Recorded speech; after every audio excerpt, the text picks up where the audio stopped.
Hello and welcome back. Today I wanted to do a quick video on Alice Munro's The Love of a Good Woman, which is a short story collection. I didn't want to talk so much about the book specifically, but more about the controversy surrounding Alice Munro, which is sort of recent. And if you don't know the story, you should look it up because I don't know much about it.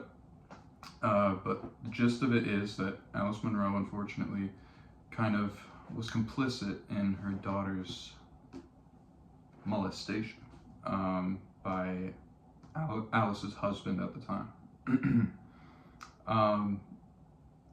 Yeah, so look up a story on that if you don't know. It was covered in the news a whole bunch, obviously, and it was a big deal. And like I said, I'm not super familiar with all the details, but suffice to say, she was complicit in her daughter's molestation, which is terrible, obviously.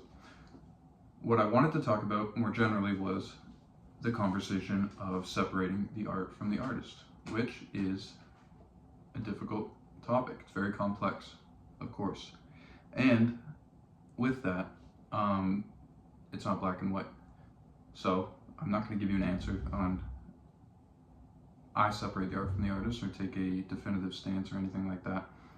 But I did want to talk about what kind of implications it has when you read something from somebody who's done something terrible. Similar thing happened with Cormac McCarthy. Unfortunately, these are two of my favorite authors, Alice Munro and Cormac McCarthy, and they both had similar scandals that came to light posthumously after their death. Big exposés written about people that were close to them who they wronged. Now, separating the art from the artist. Two stories in here in particular that I want to highlight. The first one is called The Children's Stay, and it's a later story in the book, or maybe it's halfway through. It's halfway through the collection.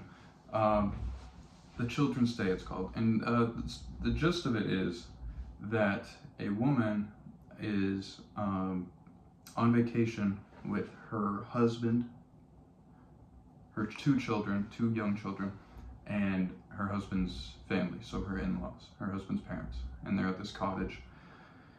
And it's kind of like all of Alice Munro's stories, there's a lot going on under the surface. You can, before any plot details are revealed, there's an eerie kind of suspicious feeling that the reader gets working through the story. You know, something, not all is being revealed yet, and slowly throughout the story, she does great endings, Alice Munro. The endings of her stories are always kind of like a shocker, I would say. But anyway, in this story, like I said, the woman is on vacation with her family and her in-laws, and it's revealed throughout the story that she's been having an affair with a younger man who she just recently met, and their only connection is that they're working on this play together.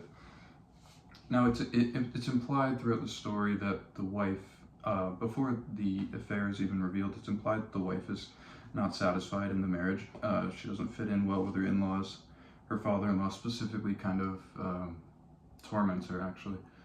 And her husband, we don't get too much character development for her husband in the story, but he seems kind of like a passive guy. She comments a few times that he's not able to be serious. Anyway, all that to say is that she's not satisfied with the marriage or her family situation. But what's interesting in light of the controversy, I believe, is that the story ends with, it's called The Children's Stay. And the reason it's titled that is because the woman eventually runs away very, kind of irresponsibly. She leaves her children with the father and the family, her in-laws, and she goes to this motel with the person she's having an affair with. And she kind of decides right then and there that this is going to be it. The lover, I guess you could say, kind of says to her, you got to tell your husband that you're leaving him. And so she does, right away. They have this kind of rendezvous at a motel. And then afterwards she gets on the payphone and she calls her husband and she tells him exactly what happened and that she's going to be staying with this guy. And like I said, the title of the story is The Children Stay. It's called that because the husband on the phone says, well, the children are staying with me. And the wife in the story is obviously distraught over this, but understands or kind of accepts that that's what it's going to be. So in light of the controversy, it's kind of interesting to see Alice Munro kind of working through this, or what I'm kind of inferring this myself, but she's working through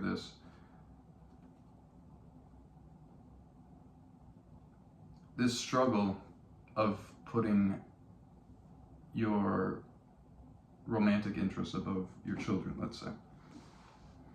Now, how that relates to the controversy is that Alice Munro unfortunately was informed of her daughter's molestation, and she was still married to the man who was the perpetrator in this case, and chose to stay with that man even after finding out that her daughter was molested by him.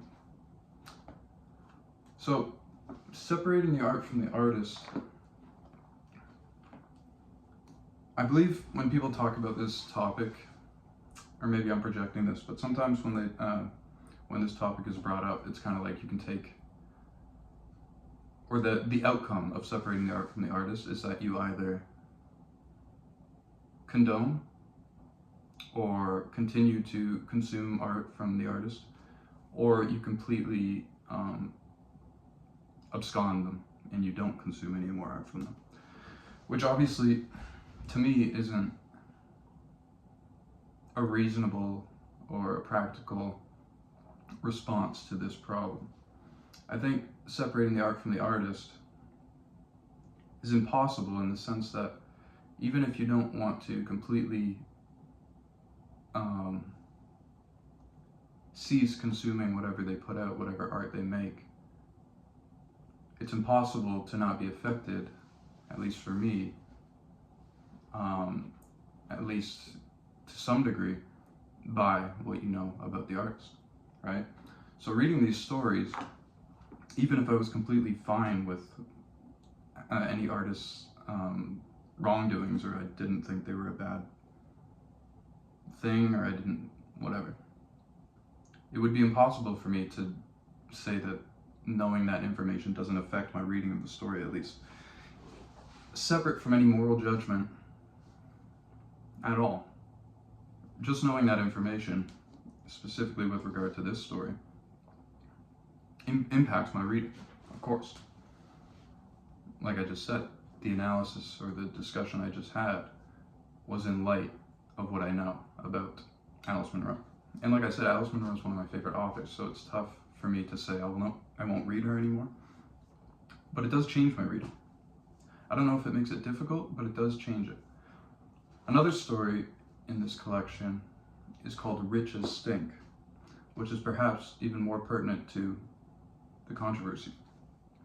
Now, I haven't read a ton of Alice Munro, but I do know, or I assume, that her themes are pretty recurring, and at least that's what I've heard throughout all her work, in terms of marriage, family life, specifically with women, mothers, daughters, and wives, right? So these, I'm sure you could apply this to a bunch of her stories. But anyway, this one story towards the end of this collection is called Riches Stink. And in this story, again, we have, actually it's a little bit different, but we have a young girl in this story, an 11-year-old.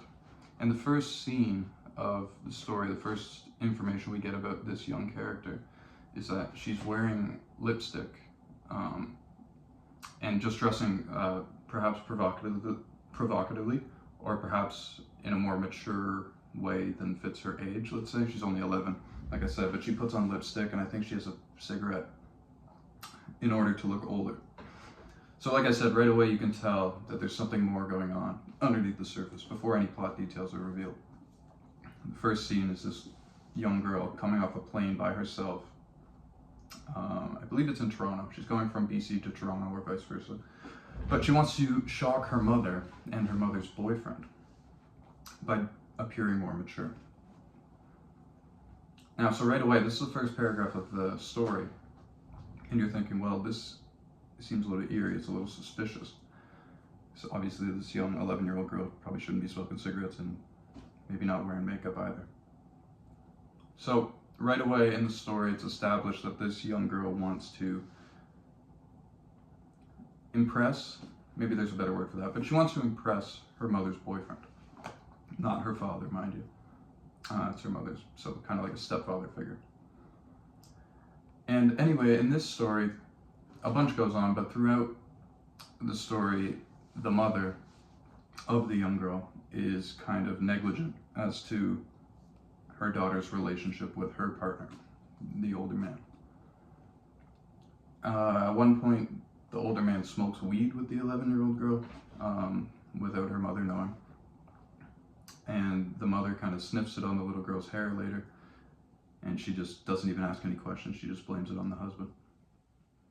So again, we're seeing this one even more perhaps related to the controversy, is that the mother in this story is completely complicit in this. Even if it's not a sexual relationship, it's an inappropriate relationship with this girl's stepfather figure. So yeah, I'm not going to go too much into the story, but I just wanted to kind of talk about how the art from the artist discussion, separating art from the artist discussion, is complex.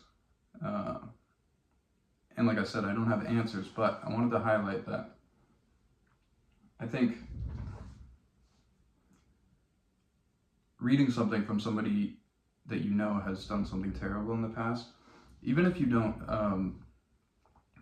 I can't think of this word, it keeps slipping my mind, but even if you don't condemn them, and you won't consume their art anymore, it definitely changes the way, at least it changes the way for me that I read things. And that's impossible for me to avoid. Same thing happened with Cormac McCarthy, like I said. And I don't know if I'll stop reading these authors, because specifically for Alice Munro, it's kind of like, unfortunately, or maybe unfortunately, she's kind of the best writer, like technical writer, that I've read.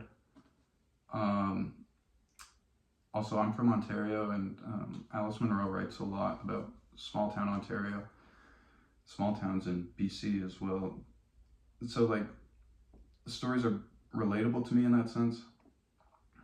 Also, I just enjoy her writing, and I can't avoid that fact. But yeah, I don't have too much to say, but just something I thought about while reading. Anyway, if you have any thoughts on this situation, Alice Munro or the separating the art from the artist conversation, then let me know. And thank you for watching.